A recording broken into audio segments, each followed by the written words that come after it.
Welcome to the complete walkthrough of the display functionalities under Report Options in Global CRM Reporting. I'm going to walk through all the options under the display choice. If you wanted to just focus on a few of the subsets, i.e. like custom columns or using filters, you can find the specific shorter videos on the PM Knowledge Center under their respective headers. So I'm going to go into the reports, and under a report, when you have a report open, we have this display option.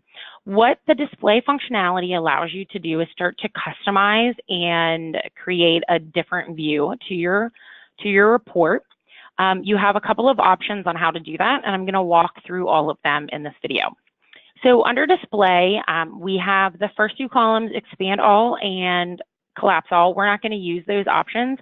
They are really just supposed to expand and collapse your column view, but being that we kind of have all of these columns set out in the default, if you hit either of those buttons, it's not really going to change what you can do.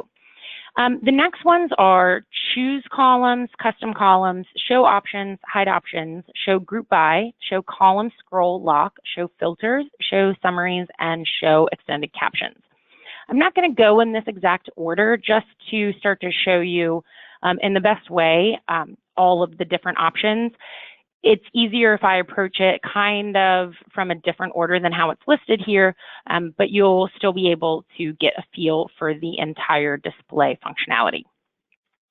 The first thing I'm actually going to do is show you the Show Options button. By clicking this, it's going to open up all of my options below here, such as like the group by and the custom scroll lock, things like that. So I hit Show Options, and right away you can see that my view has changed. I have a couple of little icons now. I have the summation icon, I have a filter icon, and I have a safety peg pin. This is for summaries, filters, and the column lock. I also have this group by functionality up here. So if I wanted to have all my options to work with in one set, I could do that by turning on the show options, and I have all my different functionality right away. If this kind of makes your screen too busy, you can come in and hit hide options, and then I'll take you right back to the base view. I'm though going to now go down to the different options that were just visible, but one by one.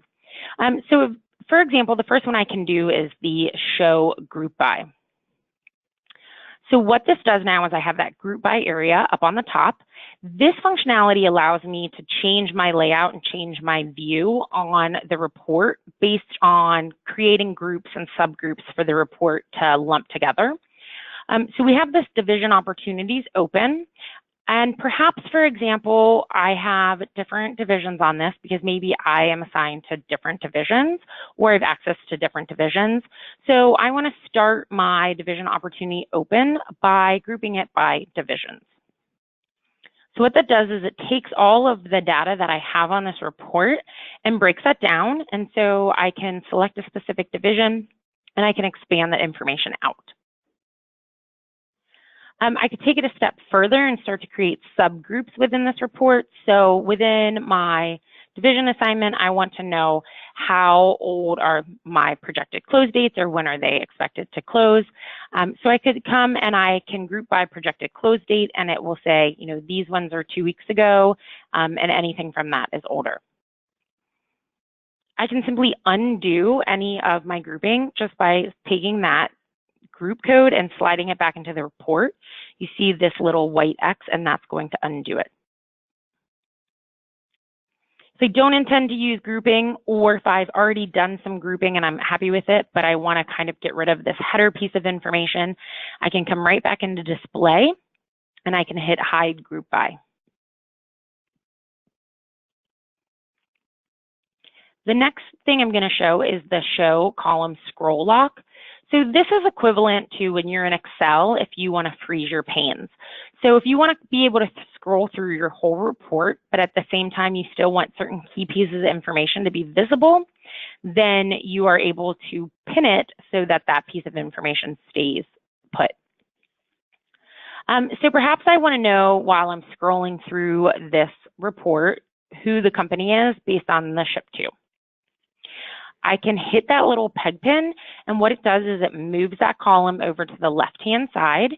You see now I have this bar in place, and I can scroll through my report, and my ship to stays there. Perhaps I also want to know what their bill to name is, so I can put that over here as well, and that will help me stay there. If I want to undo these, I can simply hit the peg pins again. They won't move the columns back to where they originally were, but they will undo the scroll option. If you needed to put them back in a different position, you can simply slide your columns back into a new spot.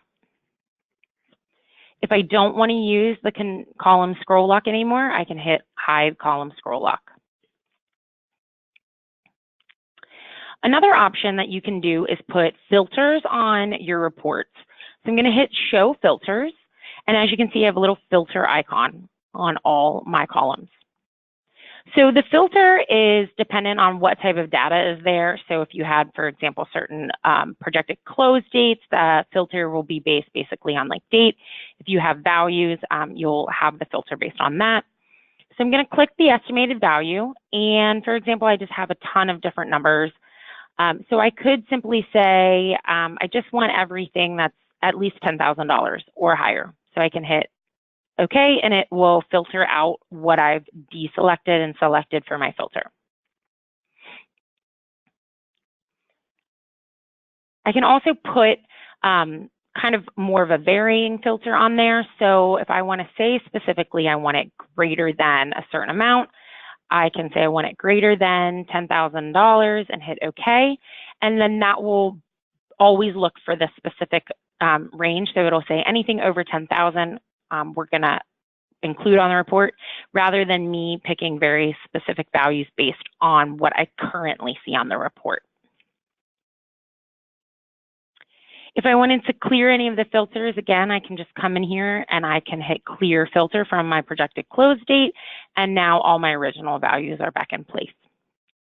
Again, come up to display and hit hide filters, and that will get rid of that icon for me. I can also do summaries. What summaries will do is help me either pull in like a number count, or I can create a specific summary. So certain values, certain columns don't have like mathematical, numerical values in it. So it's not going to be able to do perhaps like a sum, but it could do a count. So if, for example, I wanted to know, how many opportunities are on this, I could hit the summary on the opportunity. As you can see, like average and sum are grayed out because I can't calculate those using opportunity ID numbers, but I could do a count for this. I hit count and it shows up under my opportunity category, and I have 2,073. I could also come in here, for example, with my estimated value and take a sum.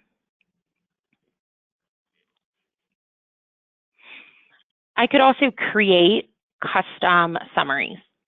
So let's say with estimated value, I wanted to do something really big, like take my estimated value and times it by 1,000, for example.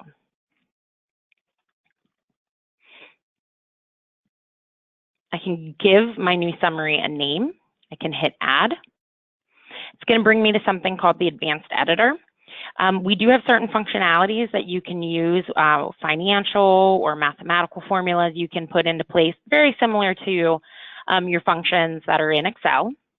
But I need to give it some commands. So if I hit Control and dive down, what it will do is give me all those available fields that are on the report. So since this is division opportunities, it's pulling from possible fields for opportunities. I'm going to scroll down and grab my estimated value. Just double click that, put that in there, put my functionality of times 1,000 and hit OK and hit OK. So I see here I have my sum, which is very large. And then I'm going to come in here and it's doing my estimated value. It's taking my first one and doing that times 1,000. I can come in here, I can delete what I've done, I can remove all of my summaries if I don't want to see them visible on the report anymore. And when I'm ready to get rid of this, I can hit hide summaries. I have an option to do show extended captions. What that does is essentially give you the hard-coded name in the background, what the technical name of that field is. You probably will never need this, short of maybe you are talking to IT and you have a problem with a field, or you want to know something about the field, and you could give, what its proper kind of coded name is.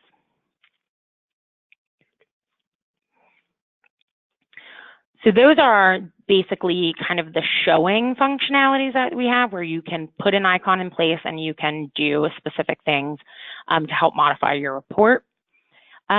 We have a bunch of columns. There are default columns that you can pick. And if you see a column that's not on there, you could go to choose columns to see if one of the columns you need is available through our list that we have pulled out. So for example, right now on division opportunities, we have like opportunity description is a default column, but maybe I want to know what the status of this opportunity is. So I could click status, and you see it populates right here. It's always going to appear right in the place that it is on the list. So if I would pick, for example, close date after source, if I come down to this source down here, then here's my close date. Naturally, it's division opportunity open, so it's not going to be populated, but just to show you how that would work. We think we have a lot of the columns figured out, what you need, all those data points, but there might be a scenario where the column or the type of data you need is not available, but you want it in a column, you want it visible on your report. So you can create your own custom columns as well.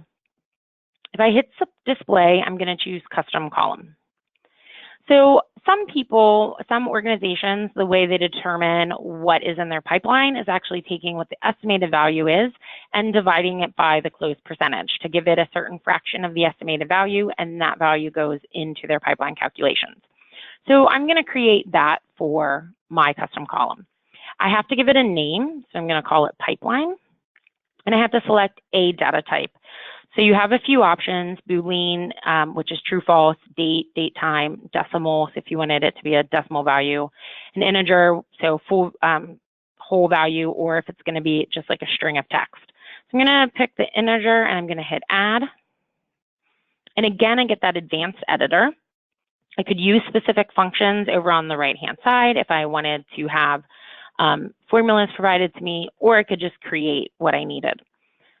Once again, I'm going to drill down to find the fields that I need. So I need to pick estimated value, and I put that in there. And then I'm going to divide that by my close percentage. I picked divide because I know that the close percent is represented in a full value. So 20 at 20% is not stored in there as 0.2, it's stored in there as 20. So I'm going to hit OK. And I'm going to hit OK. And if I scroll all the way to the end, I can now see that I have my pipeline value. So I'm going to just kind of scoot this over. If you can move things on your report through kind of dragging and dropping. So I'm going to put this, keep scrolling it over. Put it next to my estimated value. If I pull my close percentage here, you can see now that my custom column was created based on the formula I provided it. I wanted my estimated value divided by the close percentage, and then it would give me what essential dollar value would be included in the pipeline. If I decided I still wanted that, I could, but I didn't want to like delete what I have done. I can find the pipeline in my choose columns. I could take it out and put it back in. So I have a lot of functionality with this.